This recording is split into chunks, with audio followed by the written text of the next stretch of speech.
So what you're going to want to do is drain your transmission fluid here. Then you're going to take the bolts out around the pan, and it has a filter sitting right here. You're going to replace that filter, and you're also going to do an inspection to see how the transmission is doing. One more thing, there is one more filter right here. That's a hidden filter. People don't know about that one right there. You're going to want to replace that one too. There's a filter in here, and there's a gasket. 410. So the drain plug here, it's a 19 millimeter, and then all the other screws here is a 10 millimeter sockets. Also on this filter up here, you have 1, 2, 3, 4. That's another 10 millimeter socket to remove that right there.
Looks good in the transmission.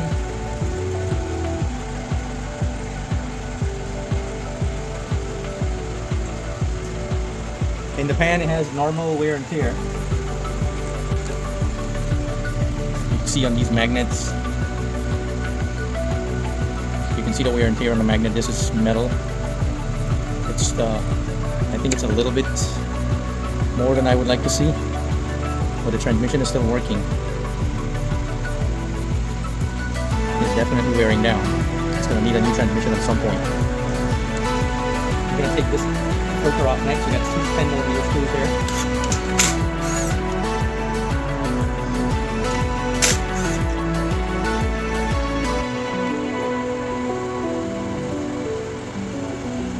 I usually like to check these screws to make sure they're the same length, because if you have one a little bit longer than the other one, you want to know that, because you're going to need to put it back exactly where you took it out from.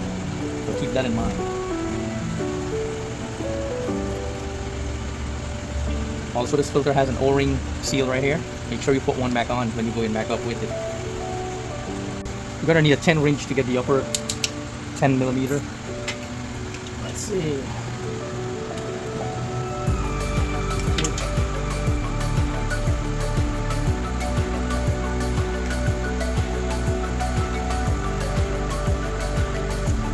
Now it's a different size 10 millimeter here. You don't want to mix it up with your pan bolt.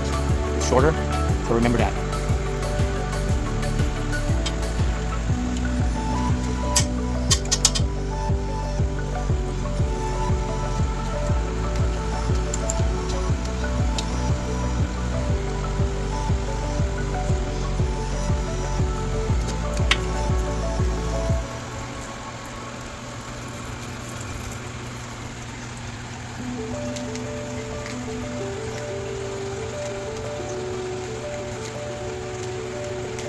Here's your cartridge filter right there.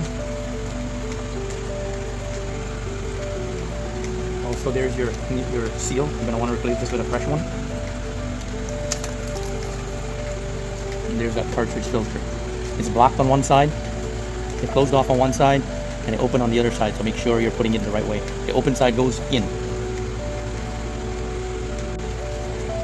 I'm using brake cleaner to clean my parts.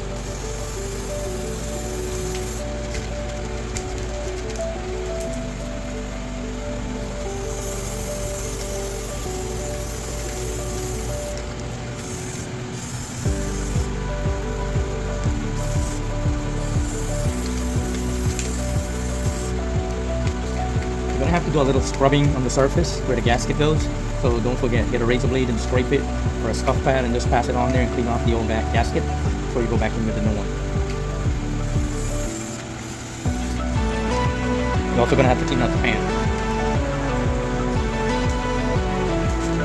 this out too. Clean off all the dirt, metal from the shavings from the magnet.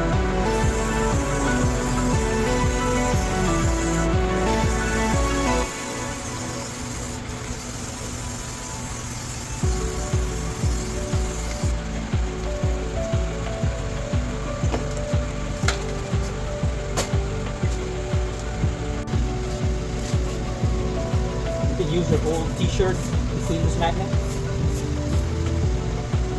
Or if you prefer, you can use your underwear. Your underwear as well too. So you have choices.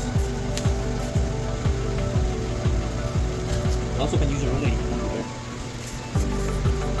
Yeah. Or one of our underwear. Use it to clean the magnet. That works really well.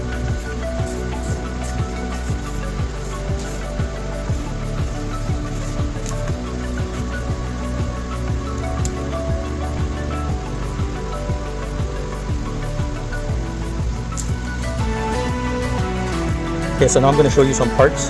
These are all dealer part, so these are dealer part number. This is a little brush washer for your drain plug. You don't have to change this if you don't want to. You can reuse the old one. Here's the part number. Okay, next you have the filter in the pan. That's the filter in the pan. And here's another part number here. Okay, now we're going to have this one here is the cartridge filter in the cup. And here is your part number. Let's see. Okay, here's your part number for this one. Okay. And last here we have the pan gaskets. Transmission pan gasket. So here's the number on this one. Okay. Okay, cartridge. Remember this rubber side has a hole there. This side doesn't have a hole. The side with the rubber gasket here goes in first, like that.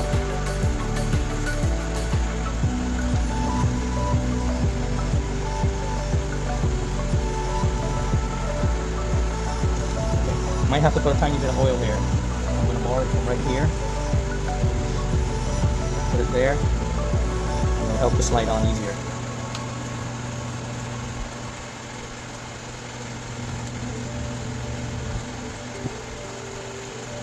A hard push and get them on there. And this gasket here is for the cartridge filter cup. There's the number. Don't over tighten these bolts. It's only about 10 to 12 foot-pounds.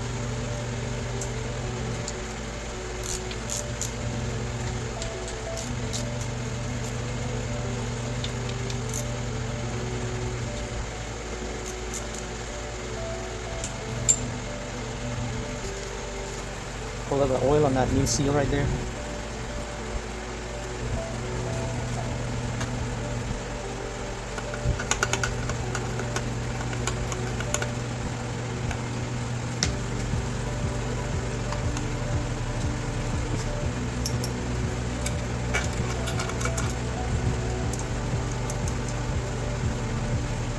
No more than 10 to 12 foot-pounds on these bolts.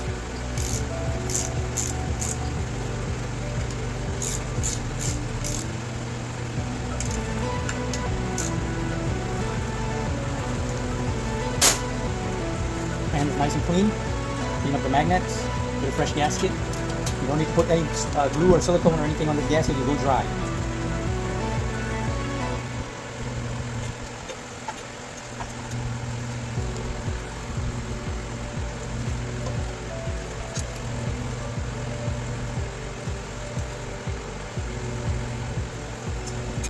Once again, no more than 10 to 12 foot-pounds on these 10mm here.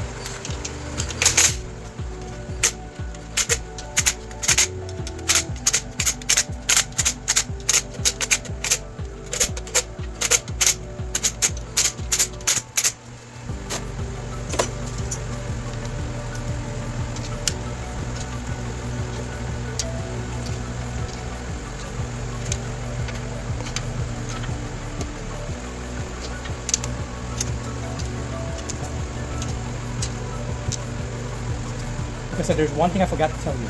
When you drain your fluid, catch the fluid in a container so you can measure it and put the same amount back in. If you're doing this at home and you don't have a way to check the fluid, that's how you do it.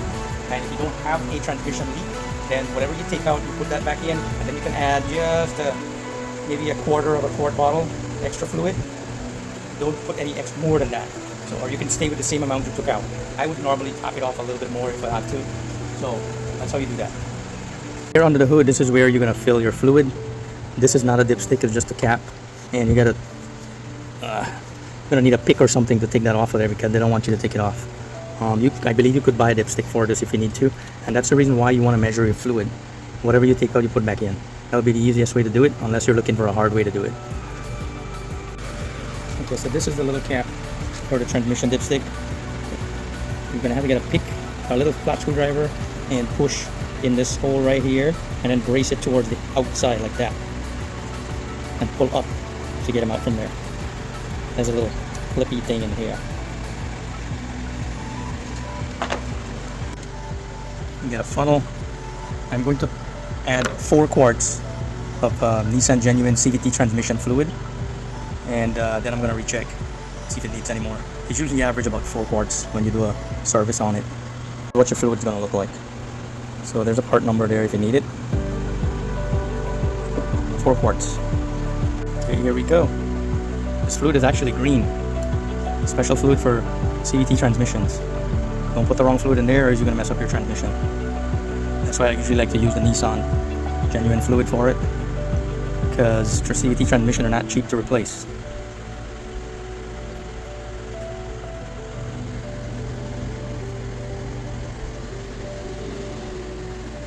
So to check the fluid level, you will have to check the temperature, start the vehicle, let it run, and then you're going to have to get a scanner and hook it up and go into transmission, and then you go to live data and then look for your fluid temperature, and it should read a perfect temperature would be 107 degree Fahrenheit. That's where you want to check the fluid level at. You're also going to be checking the fluid with the engine running and vehicle in park. Another thing you need to do is to, once you fill it up with fluid and start it up, you need to shift it through all the gears, put it back in park. So right here under the transmission, there's your drain plug and there's your drip plug. You're going to start the vehicle up, you have it in park, let the temperature get up to 98 to 113. I think 107 is an ideal temperature to check the fluid level here. You're going to take this drip screw out and let the excessive fluid come out and then close it back up, and that's how you check the transmission level by temperature. So if no fluid is coming out from here, maybe you need to add more fluid to it. I would say start out with maybe 3.5 and work your way up. If it needs more, you add more.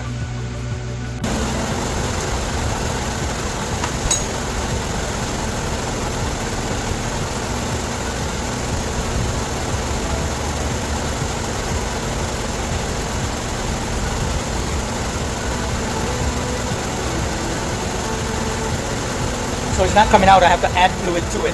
You need more. And the temperature is at 125 right now, which is pretty high, so it definitely needs more fluid. I have 4.25 quarts of fluid in there currently. So it's at 127 degree Fahrenheit, which means I'm not going to drain it a lot out. I'm not going to wait for it to drip. I'm going to stop before that because the fluid is expanding.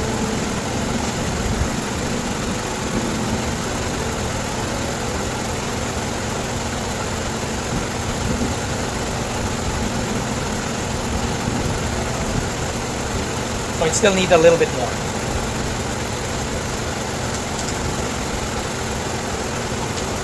Or I can stop right there because it was dripping out and then it quit. But because it's expanding, I want to have a little bit more in there. When you get the right temperature, you're checking it, it'll actually shrink down.